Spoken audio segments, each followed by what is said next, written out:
Hello, ladies and gentlemen, and welcome back to Screamin' Pirate EDC. Hope you guys are sipping some coffee with me. Oh, extra long drink. Needed that one, guys. Hopefully you guys are enjoying whatever you're drinking. But wanted to go ahead and show you guys that if you are interested in stickers, they are available. They are $2.50 a piece. There will be a pop-up with my email and my Instagram. Let me know if you want one.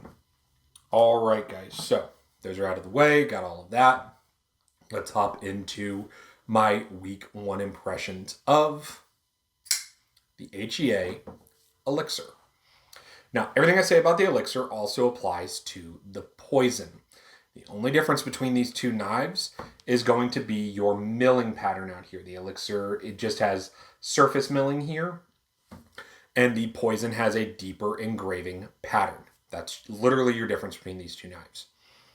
These came out, I want to say, the Monday after Blade, I believe. They had them at Blade Show. Sam and his business partner, I do apologize for forgetting his name, are just, they're so nice. They're just great guys. This knife really caught my eye because, well, it looks like a pill. I thought that was pretty cool. Also, a very HEA thing to do. You just don't see the blade when it's closed. There's just nothing there. It is very cool that you guys can just pull and that knife fires. Now, I had to ask him, what in the world's going on with all of this? Because you can't flick it. What's with all this reliefing inside the knife? And like, why'd you chamfer all that off and everything? And he goes, weight relief. And I went, so it doesn't serve another purpose? He goes, not really. I like the way it looks. All right. I mean, like, what am I going to argue with that for, guys? It's silly. I mean, do I think that it's a needed thing? No. Does it add to the taste of the knife? I'm not a knife licker. Yes. I think it does. I think it's a very cool shape. I really love the milling work they did. I think this raised pivot collar is awesome. You don't see that very often in this price range. These are $260-ish, in case you're wondering. Also, look at that mill. And what's really cool is it continues onto the clip. I thought that was super cool that they did that. Also, I really love the lanyard tube. I say tube, but it's just that cutout because it's not intrusive. You don't see it from the side of the knife, which I think makes it feel a little more unique. But also that milling is really, it almost feels like rubber. You know, that like a textured rubber almost. It almost feels like that, but then you realize it's anodized titanium. So this is like, it's like a bluish purple, depending on how much, like oil you get from your hands on there. I thought it was really cool that it kind of fades like that. Also, I love this knife because I cannot fail it. So if I push button, it fires. If I pull, it fires.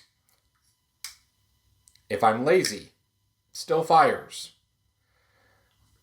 That's really good for a knife in this price range. I really do think so.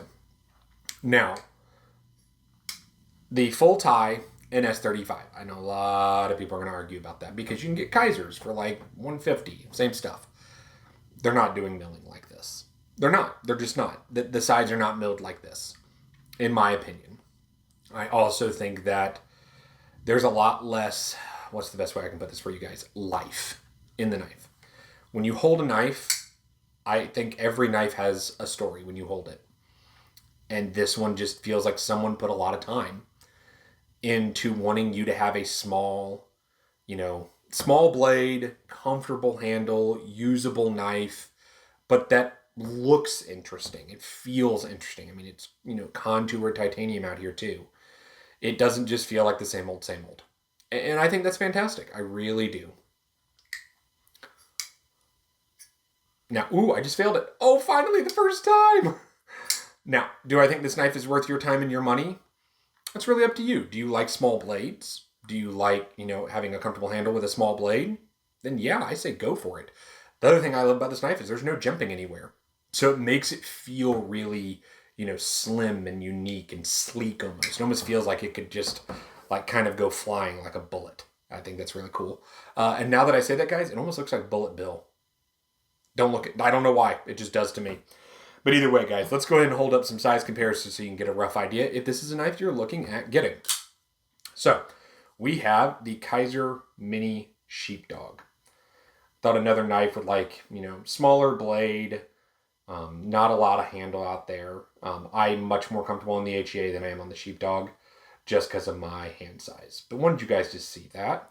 And then another very small knife is going to be, I can feel that one all day, every day, is going to be the Spyderco Lil Native.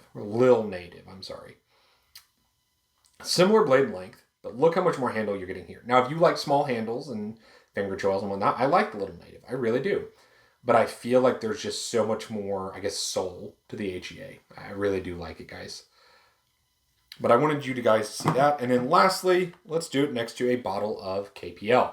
So right there next to the blade, about the same size, a little bit longer than the bottle. The KPL is a little bit longer is what I'm trying to say, guys. Just a touch. Give you an idea of size. So there you go. Now, should you buy the knife? I think that's entirely up to you. Do you like the aesthetics of being able to not see a blade when it's closed? Do you like bigger handles to smaller blades? And you like being comfortable when you hold that knife? I think it's a great knife. I think at $260 for S35, and I've talked to Sam about this, I think it's a touch high. But do I think that all this milling and time and work and design that went into it makes it worth that price? Yeah, I do actually. So hopefully I will be able to get out a full review to you guys, or at least whenever I have this knife for a full month. And hopefully if you guys like this video, you go ahead and give it a thumbs up. Go ahead and head down to the comment section and subscribe. And I'll catch you on the next one.